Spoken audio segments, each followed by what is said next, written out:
مجموع جمع اینها از تورهایی که وجود داره یک کمی بیشتره. بعد شروع کردم یه سری سرچ کردم، به آژانس ها زنگ زدن و چند تا آژانسی که خب قبلا میشناختمشون و باشون کار کرده بودم اطلاعات گرفتم.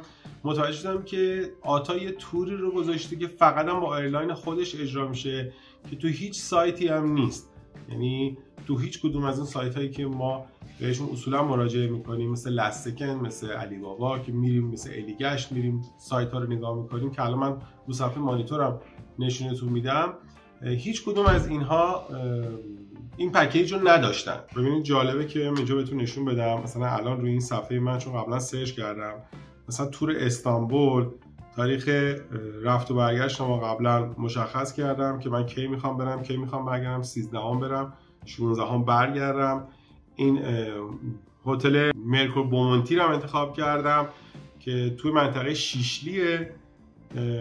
قیمتشو داره اعلام میکنه 22,990,000 تومان. توی سایت علی بابا داره اعلام میکنه 31 میلیون تومان. تو سایت الیگشت داره اعلام میکنه مجموعاً هر کدوم داره 2 نفر 55 میلیون، یعنی بیش از 20 خورده میلیون تومان برای هر نفر.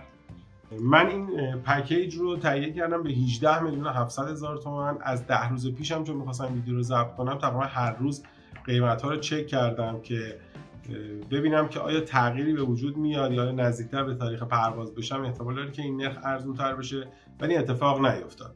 به طب برای مسیرهای کوتاه و مسیرهای نزدیک به ایران مثل ترکیه، مثل ارمنستان، مثل گرجستان، مسیرهایی که پکیج های کوتاه مدت 3 شب و 4 روز بسته میشه، اصولاً تورها ارزون ترن. ولی مثلا من تو سفر قبلیم که 11 روز بکنم استانبول موندم، هر جوری که نگاه میکردم و هر شکلی میخواستم از آژانس ها خرید بکنم قیمتش خیلی زیاد میشد و خودم اومدم بلیط و همه مسائل رو دونه به دونه اومدم به تنهایی تهیه. وضعیت تور برای کسایی میگم که تا حالا سفر نکردن، تا حالا تجربه سفر ندارن یا به زبان انگلیسی یا به زبان بومی اون کشور مسلط نیستن، حتما پیشنهادم توره. یعنی اصلا به این افراد پیشنهاد نمیکنم که خودشون سفر بکنن، چون بسیار اذیت میشن، چون شرایط براشون خیلی سخت میشه. ولی از یه سری معایب هم این تورها دارن. خب شما برنامه دست خودتون نیست، هر ساعتی هر روزی که تور بسته رو، یعنی پکیج رو بسته، گشت شهریتون هست، اون رو باید استفاده بکنین. اگر نخواین برین خب بالاخره باید هزینه مضاعف بدین. یکی از مشکلاتی که اصولا من با تورها مشکل دارم، حالا مخصوصا تو استانبول، تو تجربه اولم که سال 93 بود یا 91 اگه اشتباه نکنم، این بودش که مثلا یه اتوبوس راه میافتاد شروع میکرد مثلا تو شهر از مثلا فاتح آدما رو جمع کردن تا بره شیشلی تا بیاد مثلا بره تقسیم، بعد بیاد بره این و مثلا شما یه تایم خیلی طولانی با توجه به ترافیک و جمع کردن مسافرها و میرسید یکی مثلا دیر میاد، یکی زود میاد، یکی مثلا بچهش مریضه، یکی گشنشه. و هر حال این مشکلات توی این تورها میتونه وجود داشته باشه.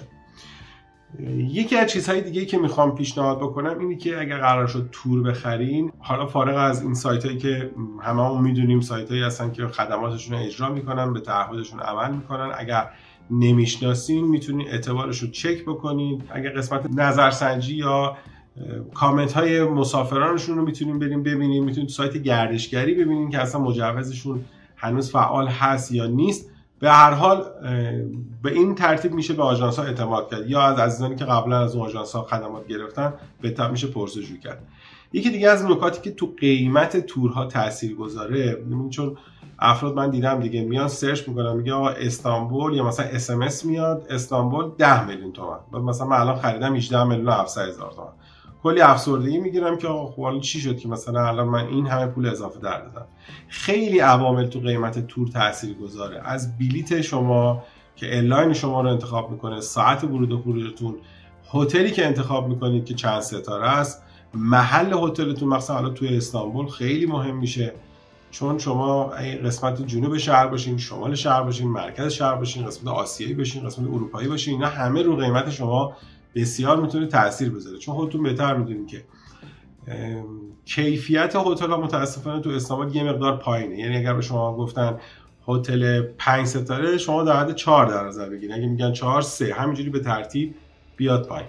من مخصوصا زمانهایی که خودم اومدم بدون تور مسافرت کردم، خب شما زمانتون خیلی بیشتر دست خودتونه، نسبت به هزینه خودتون میتونید مدیریت بکنین. این مواردی که وجود داره، ولی باز تاکید میکنم که سفر به تنهایی و سفر با تور عوامل قیمتی و عوامل تسلط شما به زبان بسیار میتونه تو تصمیم شما تاثیرگذار باشه. یکی از چیزایی که تجربه توی سفراتون دارین برام کامنت بذارید و اگر این ویدیو براتون مفید بوده لطفاً سابسکرایب کنید، اون زنگوله رو هم بزنید. با امید دیدار.